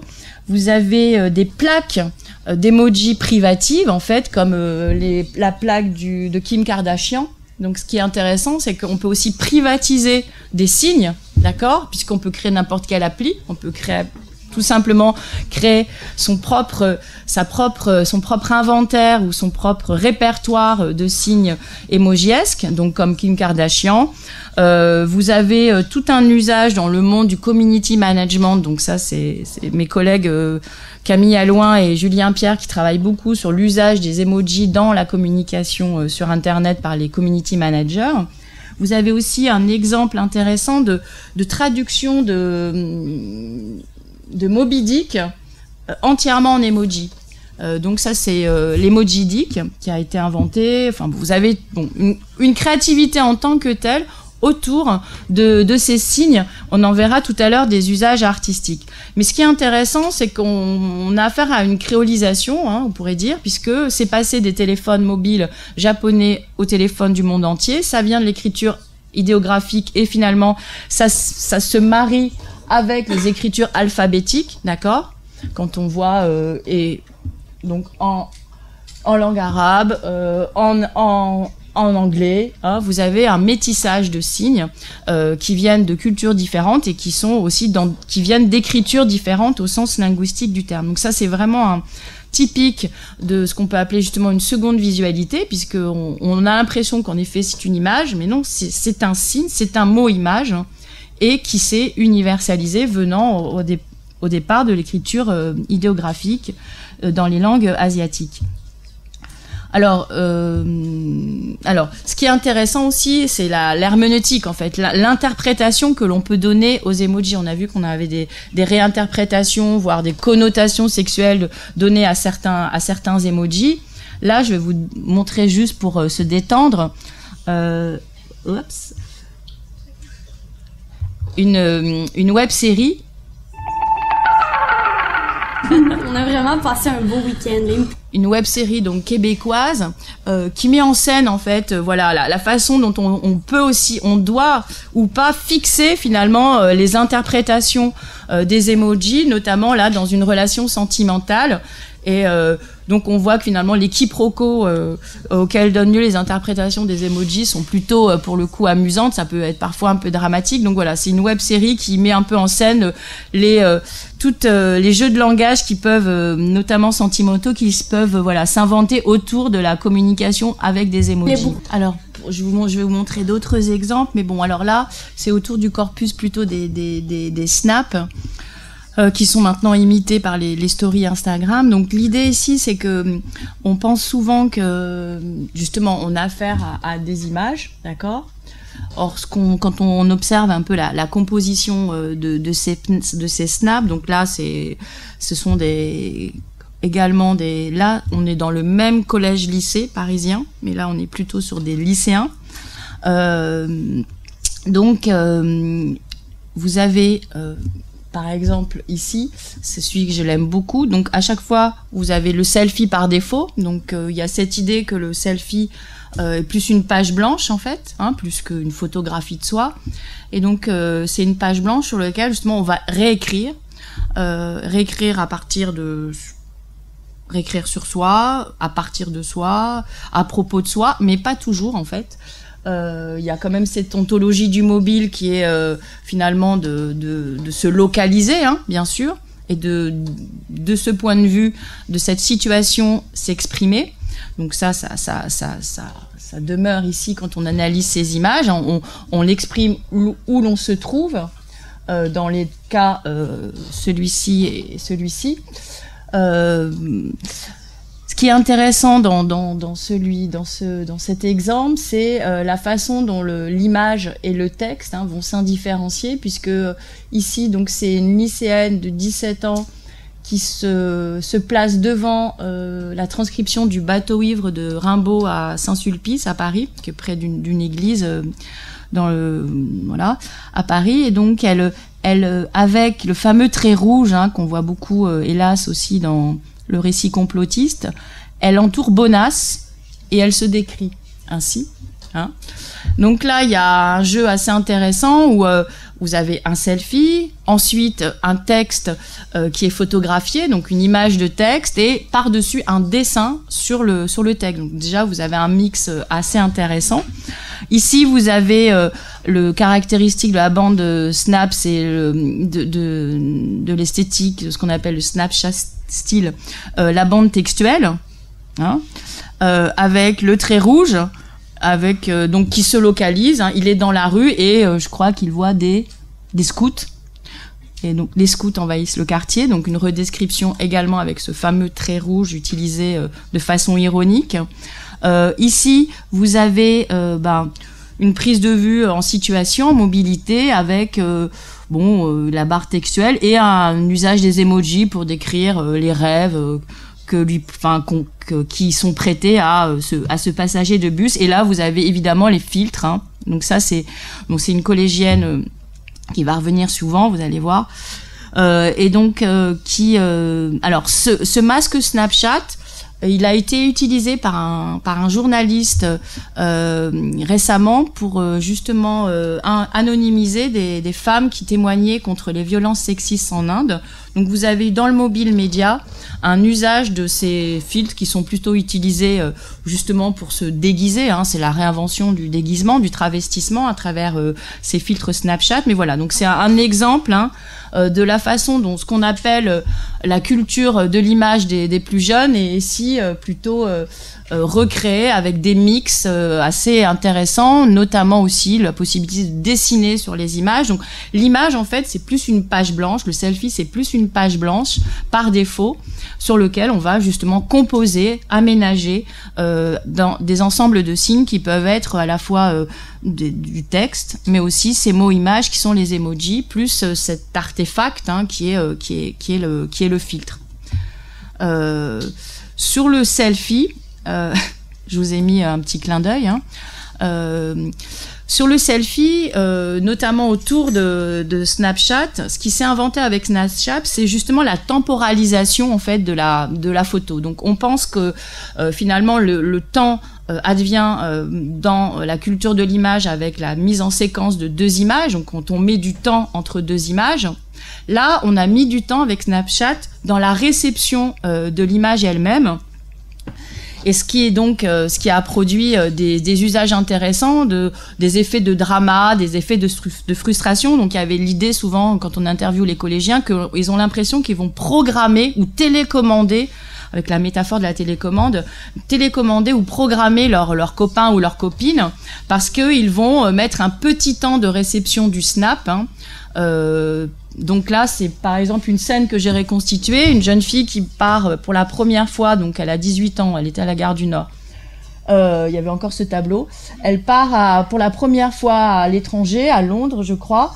Et donc elle va mettre le tableau de la gare du Nord, 5 secondes de réception, pour que ses camarades ne sachent pas où elle part, mais sache qu'elle est en train de partir. Et donc c'est l'idée d'aménager un petit peu de drama et de suspense dans ce cercle relationnel. Et quand on regarde l'usage du selfie, notamment dans des moments un peu justement de protestataires, là j'ai mis les gilets jaunes, mais c'est incroyable parce que j'avais exactement le même type de mise en scène au moment de manifestations de soutien à Gaza. C'était donc en 2000, je sais plus quelle année, 2014. Et donc, vous avez énormément de selfies comme ça en temps de protestation où on se prend juste à temps avant la manifestation, avant l'arrestation. Et là, la même chose avec les gilets jaunes. Bon, bref, c'était assez intéressant. Bon, géofiltre. Alors, donc cette idée aussi du comme on écrit qui est révolutionné, mais aussi du quand. Et ça, c'est cette hypothèse que le mobile, c'est un peu le média, la voix intérieure. Donc ça permet d'écrire finalement et de s'exprimer en même temps que l'on est en train de ressentir un sentiment ou qu'on est en train d'agir.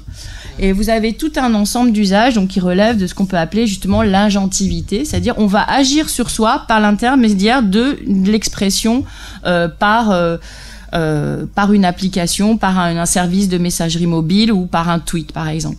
Alors ici c'est des exemples qui sont plutôt issus du corpus secondaire. Donc c'est ici un jeune garçon qui s'ennuie le dimanche, donc qui fait un selfie et qui l'envoie sur Twitter. Ici c'est pour montrer la manifestation de ses affects. Là, c'est à travers un sticker, parce que les stickers, c'est aussi un des signes qu'on va utiliser à travers les applications de messagerie. Donc, c'est une petite fille qui se dispute avec sa maman, je crois, et donc qui envoie ce sticker en même temps que la conversation se déroule sur Messenger. Et donc, un ensemble de stickers où ce sont ces états émotionnels qui sont exprimés en direct, en fait. Là, je suis énervée, ensuite, elle pleure, etc. Et donc, c'est une séquence assez intéressante d'expression simultanée de ce que l'on ressent dans la conversation même. Ici, c'est issu de la team Insomniac.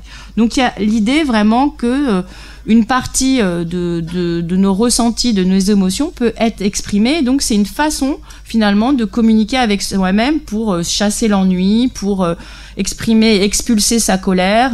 Donc, cette idée d'agir sur soi non pas simplement des images, mais justement des composites qui peuvent être à la fois un selfie plus un commentaire, donc il y a du texte et de l'image, il y a de la métadonnée avec un tag comme Team Insomniac, etc.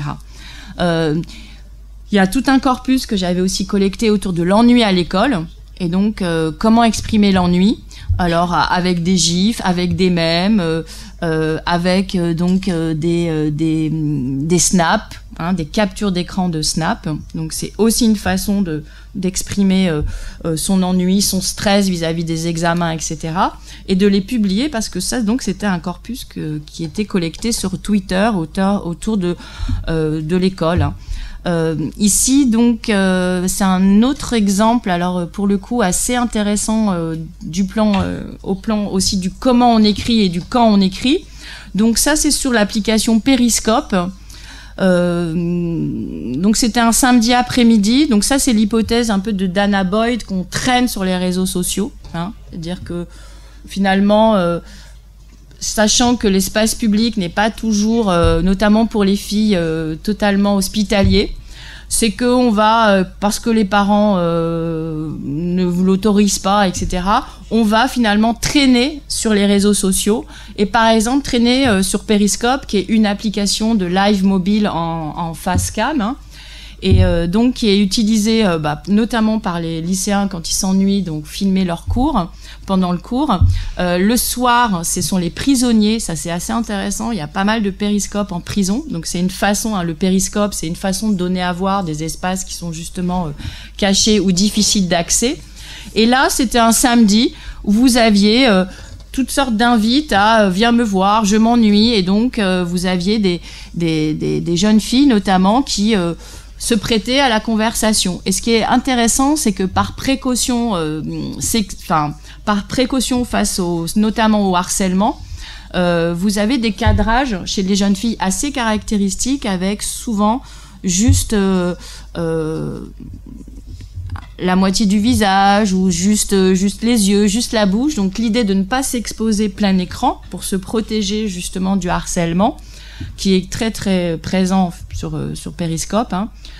Mais en même temps, on retrouve là une esthétique du trou de serrure un peu, de l'image en trou de serrure qui est assez intéressant. C'est la fente en fait par laquelle on va aller observer par curiosité chez autrui. Voilà. Donc visuellement, c'est un corpus assez intéressant avec des commentaires et des cœurs. Vous voyez, je ne sais pas si vous connaissez un peu Periscope. Donc le like, ce sont des séries de petits cœurs qui s'envolent. Donc là, on la voit pas, mais on a une micro-animation de l'image. Donc encore une fois, là, on a une porosité image fixe et image animée qui s'aménagent, comme avec Boomerang par exemple.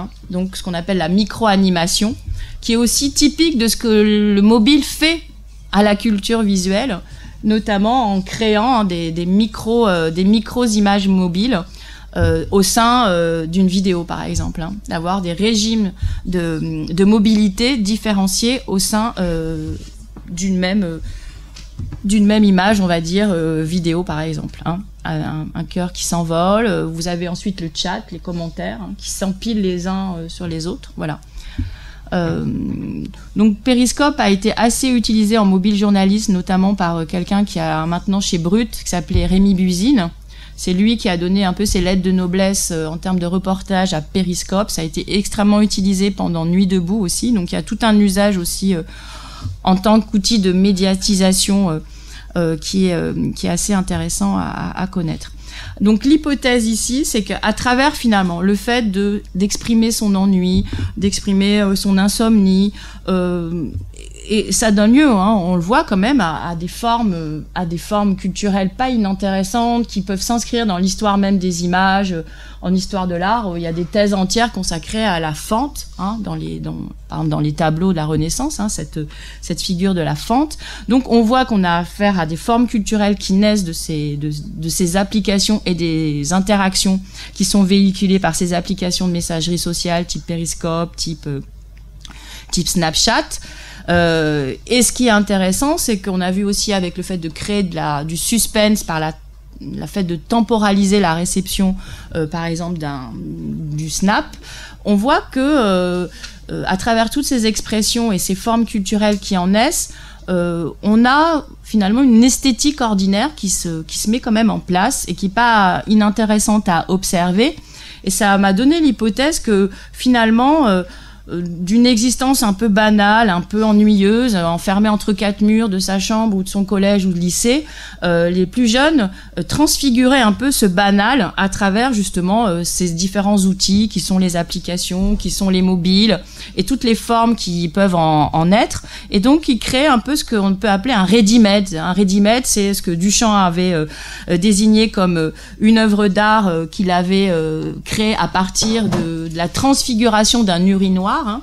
Donc il prenait un objet banal et trivial qui était l'urinoir ou la fontaine à bouteilles ou le porte-bouteille et par la signature et par la photographie, il le transformait en œuvre d'art. Hein. C'est ce que fait Duchamp en 1917 avec l'urinoir, qui est d'abord une photographie signée Richard Muth, hein, d'accord, et ce faisant, c'est considéré comme une œuvre d'art. Il appelle ça le ready-made. Et donc l'hypothèse, c'est ici que peut-être à travers toutes ces formes là mobiles, eh bien, on peut imaginer qu'on a affaire à un ready-made où les plus jeunes transfigurent leur vie banale en petites œuvres d'art dans cette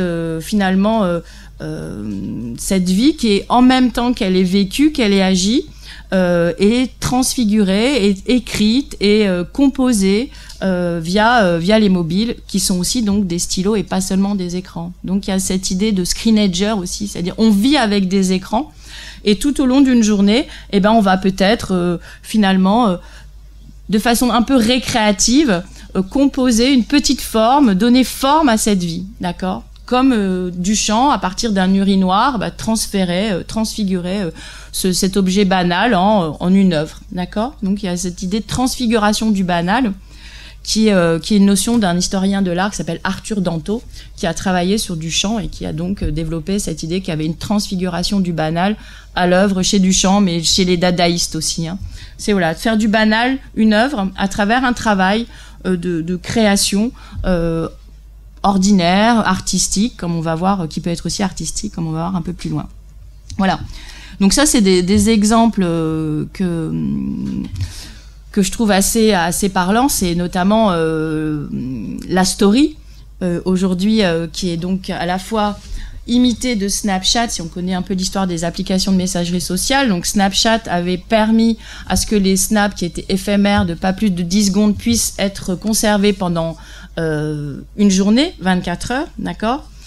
Donc, vous aviez la possibilité de conservation des snaps pendant 24 heures. Donc, vous aviez, Alors, j'avais discuté de ces pratiques avec un psychiatre qui m'avait dit, mais finalement, ces stories, c'est un peu comme des petits cailloux du petit poucet. Hein, et comme on sait que la petite poussette, c'est une des figures d'usagers qui est souvent mise en avant pour traiter des usages des plus jeunes. Donc, l'idée, c'est que ça crée de la continuité dans la vie, sachant que cette vie, elle est toute la journée, filmée, racontée, screenée même. On va voir qu'il y a une catégorie d'images qui sont les screens qui sont pas inintéressants. Alors aujourd'hui, la story, elle est imitée sur Instagram qui devient la deuxième application la plus usitée. On l'a vu tout à l'heure chez les moins de 13 ans. Et alors, ça donne un double récit. Donc sur Instagram, vous avez la galerie photo. Donc c'est là. Là. Hop. Et puis vous avez donc les stories qui sont donc finalement d'autres productions toujours aussi mixtes, hein, d'autres productions qui vont être donc perdurer toute une journée. Alors ce qui est intéressant, c'est qu'il y a un usage, on va dire, de belles photos, de vitrines en fait, hein, de sa vie sur la partie, on va dire, fixe, hein, un peu native d'Instagram, hein, qui consiste à proposer des photos, à publier des photos. Et puis vous avez la story qui va mettre en séquence des créations qui sont produites comme telles et qui vont notamment utiliser de plus en plus le filtre sondage, par exemple. Et on retrouve cette idée de faire de sa vie du banal une petite création, une petite une esthétisation de sa vie ordinaire, et puis avec cet usage de la programmation par les autres qu'on avait trouvé chez Snapchat. Donc ici, le sondage, c'est je prends un dessert, oui, non. Tiens, aujourd'hui, vous allez contrôler ma vie. Il y a énormément en ce moment d'usage de ce sondage et finalement de faire en sorte que l'on vive sa vie à travers les autres et avec les autres, décider de comment on s'habille, etc. Et ici, donc, je vous ai donné le double récit sur Sundy Jules, là, puisque... et ça, c'est vraiment intéressant. Alors là, c'est sa vitrine professionnelle. D'ailleurs, il met business, etc. Donc, c'est là. Il met son mail pour le business, donc il met ses belles photos. Et en fait, en story... j'ai screené ça hier, et là vous avez un drama entre il y a eu une histoire avec il a été, je sais peut-être pas encore une fois, des rageux l'ont peut-être interpellé, etc. Et donc il y a toute une story où vous dit mais je suis un humain comme vous, je ne veux pas vous blesser, donc tout un drama en fait qui se joue en coulisses, en story. Et donc il y a un double récit intéressant ici de soi, puisque là il y a la vitrine officielle professionnelle et ensuite en coulisses des histoires et des interactions beaucoup plus intimes qui ont lieu autour de cette micro-célébrité, donc qui est une personnalité publique et donc mais qui explique, qui reste un humain en coulisses, et ça voilà. Vous avez la même chose avec l'équipe de France. Si vous regardez la story des joueurs de l'équipe de France ou la story de l'équipe de France, vous avez un double discours où la story finalement a un usage peut-être plus intimiste que la vitrine publique de l'équipe de France. Ce qui est important, c'est de voir aussi que vivre sa vie d'adolescent à travers des écrans qui sont des caméras stylo, qui leur servent justement à la fois la vivre, l'exprimer, la raconter, la magnifier, la transfigurer, mais il y a quand même l'idée que une grande partie des interactions sont médiées par ces écrans stylo. C'est ce que Debord appelait la société du spectacle, l'état devenu. Ça finit par créer tout simplement des interactions qui sont totalement supportées par ces applications. Et vous avez toute une grammaire du lien amical qui est aujourd'hui adossée à notamment la grammaire, par exemple, Snapchat. Et donc, vous savez que récemment, vous avez toute une grammaire du lien qui a été proposée par Snapchat comme nouvel type de fonctionnalité. Et donc, en fonction du nombre de snaps que l'on s'envoie les uns et les autres, vous pouvez gagner des flammes, des cœurs, etc. Et ça a des effets sur notamment les relations amoureuses. J'avais été assez interpellée en interviewant pour le coup un lycéen à Roubaix qui m'expliquait qu'au bout de 20 flammes, il pouvait commencer donc à faire des avances sexuelles à une meuf. Tu peux gérer la meuf. Et donc on voit qu'il y a une métrique finalement liée aux usages intensifs de cette application, le nombre de snaps échangés, qui est finalement qui peut se traduire en autorisation ou pas d'un certain genre d'interaction avec entre adolescents, d'accord ? Donc ça c'est intéressant de voir, voilà, on a une médiation des interactions et que finalement on adosse la grammaire du lien à la grammaire finalement de l'application, par exemple Snapchat. Un autre exemple, et on va un peu terminer sur les usages ordinaires là-dessus. Un autre exemple de transfiguration du banal, c'est évidemment l'application Musical.ly, qui finalement suppose qu'on danse sa vie, avec la chorégraphie qui est devenue une grille sociale très importante. Souvent maintenant, on ne se connaît pas, mais on danse ensemble, notamment les jeunes filles. Donc c'est une application qui est d'abord une application chinoise, donc c'est le premier succès de l'économie mobile chinoise hors de Chine. Et donc maintenant, depuis cet été, elle s'appelle TikTok. Elle a été rendue très célèbre dernièrement parce que vous avez une chroniqueuse radio sur France Inter qui en a fait une caricature d'application hyper sexualisée, alors que finalement c'est de la chorégraphie de vidéoclips. Donc ce qui est hyper sexualisé, c'est clairement les vidéoclips. Et donc il y a en effet une imitation des vidéoclips et notamment des chorégraphies sur Musical.ly. Alors, il y a tout un Musical.ly qui est souterrain, comme sur YouTube, c'est-à-dire de brouillons, donc des Musical.ly qui ne sont pas postés. Donc déjà, ça c'est important de voir que dans les usages, il y a un iceberg auquel on n'accède pas si on regarde juste l'application. Donc c'est pour ça qu'il faut faire de la sociologie, aller interroger les usagers. Et vous avez des tags. Donc sur Musical.ly, vous n'avez pas simplement les grands succès qui sont chorégraphiés et imités. Vous avez tout un ensemble de tags qui peuvent être transition, par exemple. Je vais vous montrer un exemple où il s'agit de montrer sa virtuosité dans la prise de vue. Donc Musical.ly, c'est aussi utilisé, et TikTok, c'est aussi utilisé comme outil de montage en fait, pour réaliser des vidéos en tant que telles. Avec notamment la virtuosité autour du montage, hein, c'est du montage tourné-monté comme on dit. Vous avez aussi un usage de playlist. Il y a pas mal enfin quand j'interviewe ma petite cohorte de collégiens, de collégiennes, elles me racontent que c'est comme ça qu'elles se tiennent au courant de l'actualité musicale et que finalement elles utilisent Musical.ly ou TikTok comme YouTube en fait, ou comme une radio, sans forcément réaliser des Musical.ly ou des voilà. Alors je vais vous donner un exemple. Donc c'est la comédie musicale des adolescents. Un exemple du tag transition. Si vous regardez transition sur Musical.ly, vous allez voir plein d'exemples. Très important, c'est la boucle. À votre avis, pourquoi y a-t-il une boucle ? C'est pour capter l'attention. Toujours plus, faire renfermer l'attention sur justement le mobile et le contenu. Donc cette figure de la boucle, c'est le GIF, ça va être Musical.ly, c'était Vine, on va voir une artiste Vine tout à l'heure. Je vais vous donner un autre exemple.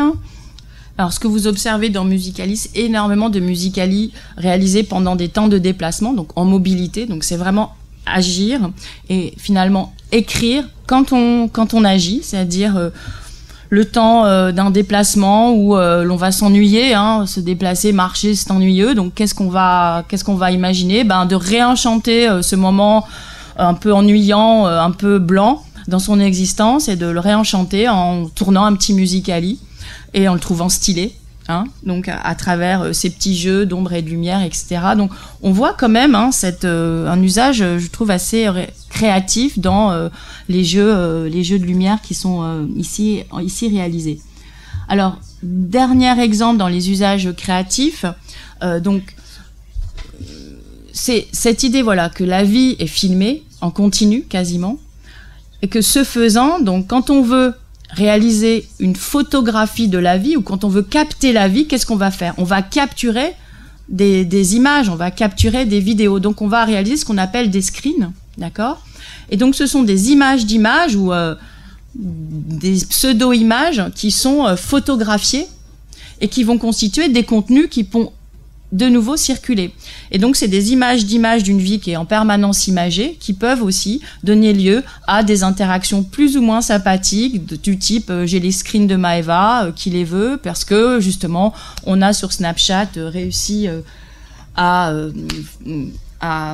screener, à faire une capture d'écran d'un snap qui se voulait éphémère et qui se voulait peut-être coquin ou etc., ou qui devait rester justement à l'état d'intimité entre quelques-uns. Donc la capture d'écran, le screen, devient finalement une catégorie d'images qui donne lieu à des transactions, d'accord ? Et c'est pas inintéressant parce que j'avais interviewé notamment, ça c'était à Marseille, une collégienne qui m'expliquait que sur Snapchat, elle se faisait beaucoup screener, ce qui pour elle était un signe de sa beauté. Voilà, je me fais screener, je pense que je suis belle, je me fais screener. Donc cette idée que finalement on capturait son image et que la capturer, c'était d'une certaine façon lui rendre hommage. Et alors ce qui est pas inintéressant, c'est quand on s'intéresse à la partie plus artistique, et donc là on aborde la dernière partie, quand on s'intéresse à la partie plus artistique des usages mobiles, eh bien vous avez un artiste qui s'appelle Richard Prince, qui est spécialiste de ce qu'on appelle l'appropriative art, donc c'est une sorte de pop art, qui va finalement réaliser autour de la photo, il va réaliser des œuvres qui sont des œuvres identiques à l'original, de sorte que finalement notamment dans la photographie, qui est par définition un art multiple, hein, eh bien, va réaliser des œuvres qu'il va imiter totalement d'une proposition. Alors, il a notamment, par exemple, dupliqué la campagne Marlboro, donc le cow-boy Marlboro. Il peut dupliquer le travail d'un photographe, d'accord ? Il s'approprie l'art d'un autre, finalement, et le copie, tel que, d'accord ? C'est vraiment du copier-coller. Et donc, il a, de la sorte, il a copié-collé des images sur Instagram qu'il a ensuite fait tirer à grande échelle pour être exposées en galerie. Il se trouve donc ces images-là, vous voyez la galerie, hein, donc c'était dans le cadre d'une foire, la Frieze Art Fair, en 2015, et ces œuvres étaient, donc ces captures d'écran en fait, hein, qu'il avait agrandies et qu'il avait exposées dans une galerie d'art, avaient été achetables à $90 000, d'accord ? Et il se trouve parmi les captures d'écran, vous aviez des captures d'écran des Suicide Girls. Alors, Suicide Girls, c'est un mouvement féministe pop, comme on dit, donc notamment de jeunes filles extrêmement tatouées, hein, qui écrivent beaucoup sur elles-mêmes, à tous les sens du terme, et donc qui se mettent en scène, notamment tatouages, etc. Et bon, qui revendiquent un féminisme pop, hein. Et elles se trouvent donc qu'elles ont été capturées par Richard Prince et qu'elles ont donc de nouveau volé les captures d'écran qu'il leur avait volées, et elles les ont mises à prix à $90 pour protester de cette appropriation qui avait été faite à leur insu. Et donc avec l'idée, c'est que les $90 étaient reversés à l'Electronic Frontier Foundation, qui s'occupe des libertés numériques aux États-Unis, qui a été fondée par John Perry Barlow, celui qui a rédigé la déclaration d'indépendance du cyberspace en 92 et qui vient de décéder l'année dernière. Voilà. Et ce qui est intéressant, c'est que Richard Prince, quand il a réalisé ces captures d'écran, il les a signées. C'est-à-dire, par exemple, sous la capture d'écran là vous ne voyez pas très bien, mais si là, vous avez le commentaire de Richard Prince avec un petit emoji. Donc, ce faisant, il a signé la capture d'écran et ensuite, donc, il l'expose dans le circuit de l'art. Voilà. Donc, c'est intéressant de voir comment finalement, cette vie que l'on vit sous menace d'être screenée, sous capture d'écran, devient à son tour, hein, comment la capture d'écran devient à son tour une œuvre d'art possible, d'accord ? Et comment on passe de la transfiguration du banal chez les plus jeunes qui, justement, avec ces captures d'écran, transforment la vie en œuvre d'art, et comment ces captures d'écran deviennent des œuvres d'art dans le circuit de l'art. Ok ? Voilà. Alors, il y a d'autres circulations de la culture mobile aux arts mobiles. Vous avez tout le selfie, toutes les pratiques de selfie qui sont extrêmement aujourd'hui finalement usitées par les médiateurs numériques, qui trouvent là finalement un support de participation des publics vraiment intéressant. Donc le selfie au musée, c'est devenu extrêmement banal. Toutes les expositions ont un tag pour justement être selfié, et ça permet de populariser par les publics les expositions. Donc là, c'est par exemple au moment de l'exposition Frida Kahlo à Beaubourg, vous avez eu tout un ensemble de selfies assez beaux, hein, qui ont été réalisés et donc mis en scène et mis en valeur par l'équipe de médiation numérique, hein. Alors évidemment, pour tous les historiens de l'art, le selfie, évidemment, c'est la longue histoire de l'autoportrait, hein, qui se perpétue, qui se renouvelle. Alors, évidemment, c'est pour les musées, c'est forcément un support intéressant de contribution des publics, de donner un nouveau rôle au public. Et ça a donné lieu ensuite, du côté des arts mobiles, à des créations en tant que telles. Et donc là, c'est la galerie Mobile Camera Club, qui a longtemps été une galerie qui avait pignon sur rue, et puis maintenant qui est plus une smart galerie en ligne, donc qui est animée par des artistes mobiles, mais il y a une qui est avocate, enfin qui est graphiste, qui ont des activités par ailleurs, donc qui sont plus de l'ordre de l'amateur. Ils n'en vivent pas complètement. Il y a un pompier notamment aussi qui est bien connu dans la scène des arts mobiles. Et voilà, et donc la Galerie Caméra Club a réalisé une magnifique exposition en 2015 qui s'appelait donc Avatar, et bien sûr qui ne s'appelait pas des selfies mais autoportraits. Et donc le Nouvel Obs a eu ce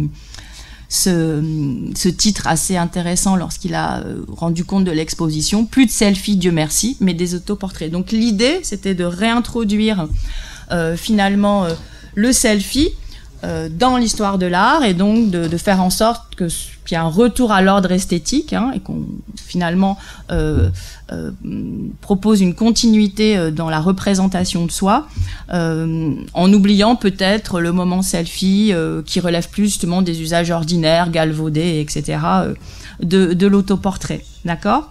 Donc ça vous donne un exemple de ce qu'on peut faire justement avec dans ce qu'on appelle l'art mobile, qui est extrêmement en fait lié aux applications et aux combos d'applications. D'accord ?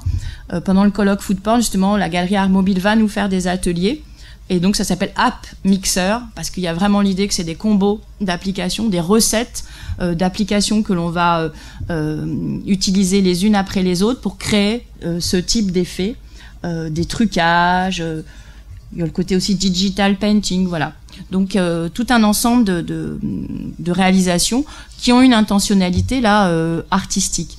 Un autre exemple de passage de la culture mobile aux arts mobiles, c'est le travail de Anne Aurel, qui est au départ une GIF artiste, donc qui crée des GIFs, et puis qui s'est pas mal intéressée ensuite à Vine. Elle est pareil, bon, elle est diplômée, je crois, de l'école de beaux-arts de Cergy-Pontoise. Et puis elle travaille à l'œil du lynx, donc qui fait sur Arte de la veille sur justement la création numérique. Et par ailleurs, donc voilà, elle est GIF artiste.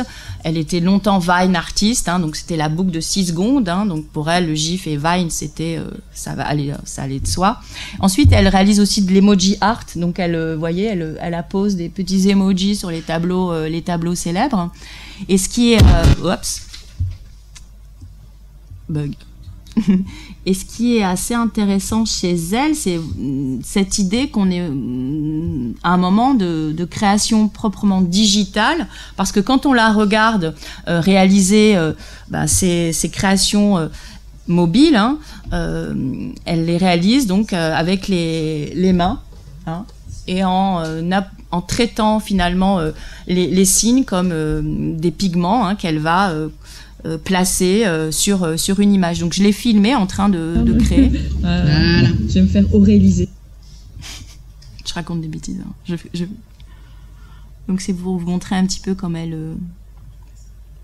Donc elle a différentes applications. Là je crois que c'est l'application Cameo qui lui permet à partir d'une photo, alors c'est toujours l'idée de la photo comme page blanche que l'on va recomposer pour ensuite mettre une sorte de masque, grotesque, etc. Mais ce qui est vraiment intéressant, c'est qu'elle travaille donc à la main, véritablement. Oups.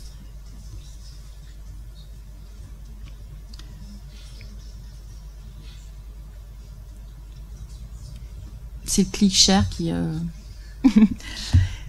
Voilà. Alors, d'autres derniers exemples autour justement des arts mobiles. Ici, vous avez un exemple d'artistes qui œuvrent justement à développer des arts mobiles.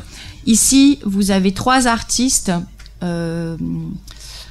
donc Isabelle Gagné et Sven Buridan, et puis Luc Giward, qui sont des artistes québécois qui ont fondé le mouvement Art Mobile. Donc c'est les pionniers en fait de l'idée de reconnaissance d'un art né des terminaux mobiles et de différents actants type application.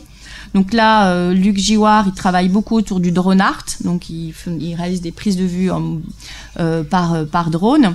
Et ici, donc, Sven Buridan, c'est lui qui a réalisé donc la photo de couverture du théorème sur les arts mobiles que l'on a co-dirigé avec Roger Audin et Laurent Creton. Et donc là, il le réalise à l'iPad. Donc, si vous connaissez un peu votre histoire du cinéma, c'est le cheval de Muybridge. Donc, c'est les premiers essais, justement, de synthèse du mouvement. Donc, ça a donné lieu, c'est ce qu'on appelle le pré-cinéma. Et donc c'est intéressant de voir comment il reprend cette icône de l'histoire du cinéma et qu'il la transfigure avec tout un ensemble d'applications à l'iPad. Donc ce qu'on voit, c'est que la création artistique du côté des arts mobiles, elle relève plus de la post-production en fait. C'est vraiment du traitement autour d'applications sur l'iPad ou sur le téléphone comme à Norel, mais on est vraiment dans l'idée de post-production. Donc on a une image, mais ce qui va être l'œuvre, c'est la façon dont elle va être traitée, post-produite, numérisée, truquée, etc. Ici, donc, c'est Isabelle Gagné, donc, qui réalise en ce moment, elle travaille autour beaucoup des glitches, des algos. Mais là, elle a été, en tant qu'artiste pionnière, elle a été celle qui a pu proposer, vous savez, sur Snapchat, maintenant, vous avez des lunettes qui s'appellent Spectacle, qui vous permettent finalement de voir la vie à travers Snapchat. Et donc, c'est une application de réalité augmentée. Et ils ont demandé, pour populariser leur application de réalité augmentée, ils ont demandé à des artistes mobiles de créer des filtres, des lens Snapchat, mais artistiques, d'accord, pour leur application de réalité augmentée, pour les lunettes spectacle. Et donc, Isabelle Gagné, elle a proposé donc une application, enfin un filtre, qui repose sur... c'est assez intéressant parce qu'elle utilise les glitches qu'il y a dans Google Street View à partir de paysages du Québec, voilà. Et donc, elle a repris son travail pour proposer une lance, un filtre Snapchat. Ici, c'est vraiment une artiste qui fait un très beau travail, elle s'appelle Clarisse Debout. Et donc là, c'est donc photographié dans un camp de réfugiés en Libye, où elle est elle-même documentariste, donc elle est venue avec sa caméra, etc. Et puis évidemment, elle n'a pas eu accès à grand témoignage. Et elle est venue le lendemain avec un smartphone. Et là, elle a pu réaliser des interviews de femmes migrantes. Et puis aussi, elle a donc réalisé des photographies traitées également sous différentes applications, différents filtres. Ici, c'est Yannick Brice. Alors lui, il est pompier à Montélimar, mais c'est un artiste qui commence à être assez connu dans la scène des arts mobiles. Donc lui, il travaille par vraiment combo d'applications. Et là, par exemple, il a 3 apps pour réaliser... c'est sa femme, son principal modèle. Moi, j'appelle le stand breakage de l'art mobile parce que ce sont ses enfants, c'est sa femme, son décor quotidien qui sont le support de son travail artistique. Et donc là, vous avez 3 applications, Descan, Glitcher, Pixelaire et Snapseed, non, vous en avez même 4, qui sont superposées pour aboutir donc à cet effet. Vous voyez ? Oups. Donc Yannick Brice, c'est lui. D'accord ? Et il a aussi tout un travail sur la sonification, où il transforme des images en sons et des sons en images à travers tout un ensemble d'applications qui sont souvent développées par des DJ aussi. Donc il y a tout un secteur d'applications qu'on connaît assez mal, qui sont des applications créatives, qui sont quand même disponibles dans les magasins d'applications, plutôt hélas Apple. C'est pas forcément des applications proposées et développées pour des artistes, c'est ça qui est intéressant. C'est que c'est des artistes qui se situent justement entre des amateurs et des artistes professionnels qui développent leurs propres applications. Là, ils sont tributaires du marché des applications créatives. Il y en a une petite minorité dans les App Store. Et ensuite, ils les recombinent pour trouver des effets. Et finalement, leur créativité, elle est dans la recombinaison. Et vous avez sur Facebook ou ailleurs des groupes dédiés à une application mobile ou un combo d'applications mobiles qui s'échangent leurs trucs pour justement créer des œuvres autour de ces applications qui sont des applications du marché, qui sont pas créées pour eux, ok, donc dont ils sont usagers finalement.